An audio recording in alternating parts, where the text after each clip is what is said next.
All right, guys, BLP Jet Ski here. Just kind of want to give you an update on a couple skis that I bought. I bought this ski. This is a 2001 GTX RFI with the 787 motor.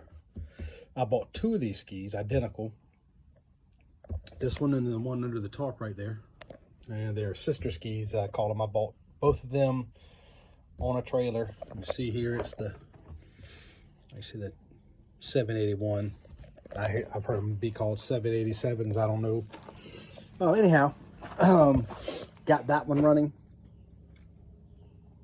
over there.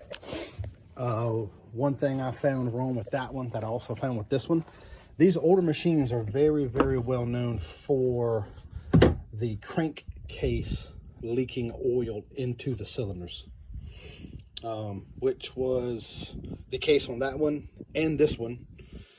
And it's actually a pretty easy fix with a little redneck ingenuity. But if you look right down there, you'll see I put a quarter turn valve, and that is coming from my oil tank there, the bottom of the oil tank. All I did is took a quarter turn valve, and when the machine is off, I cut the oil off, because if you leave it on, that it will gravity feed the oil, because that line, the big line there, goes into your crankcase down here, and it'll just continue to leak that oil into your cylinder, because evidently what has happened, or what happens with these older machines, is your seal goes bad and it leaks. It gravity feeds that oil, and then obviously the seal being bad allows that oil to flood your cylinders.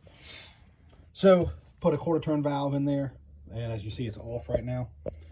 When it's off, you know, I cut it off when the machine is off, and then of course I'll crank the machine up and then cut that valve on and let the oil flow. This one here needed a fuel line, and it needed some small things, nothing very big at all. But anyhow, I got it running. It actually runs very, very well. Let's see if I can get it to crank up here. It's been sitting a couple days now. I haven't cranked it. Put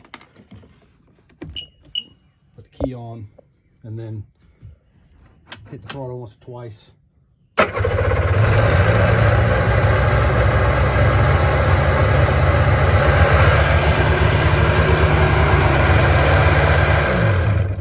As you see, it fires right up. So some of you that work on some of these old two-strokes, I wasn't as familiar with these as I was some of the old four-strokes. I mean, some of the four-strokes. So anyhow, did some research, found some guys online that had some same issues with that, with the oil flooding the cylinders. Of course, it's pretty simple find. Hook your battery to it, take your spark plugs out, turn the motor over, and it'll start spitting out a bunch of oil. And of course, I just originally just clamped the oil line and just turned it over and got all of that oil out of it. Did a good compression test to make sure I had good compression. Everything was great with it. Had a fuse on this one that was blown, and then the computer wasn't actually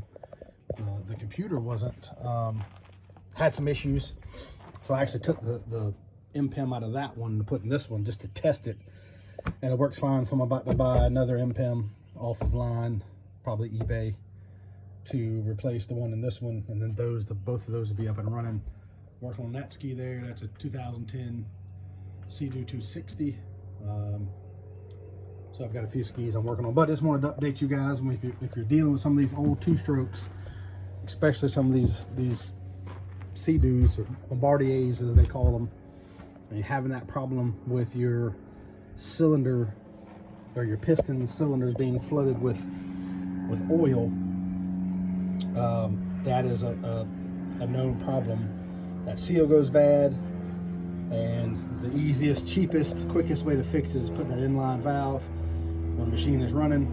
Obviously you cut that valve on and drive the machine, but then when you shut it down, go ahead and cut the valve off, and it cuts the oil flow off, and it won't flood your cylinders. And as you can see, mine's been sitting for a few days, fired it right up, no issues at all.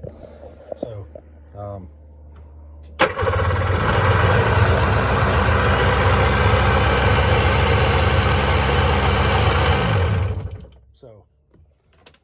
Just a little trick of the trade. I learned that along the way. I don't believe to call myself some major sophisticated mechanic, but I've been turning wrenches most of my life, especially with some small engine stuff. So just an idea, just to share some information with you. Hope that helps you along the way, and if it does, I ask you to hit like on the video and comment, and even like the page. So I appreciate you.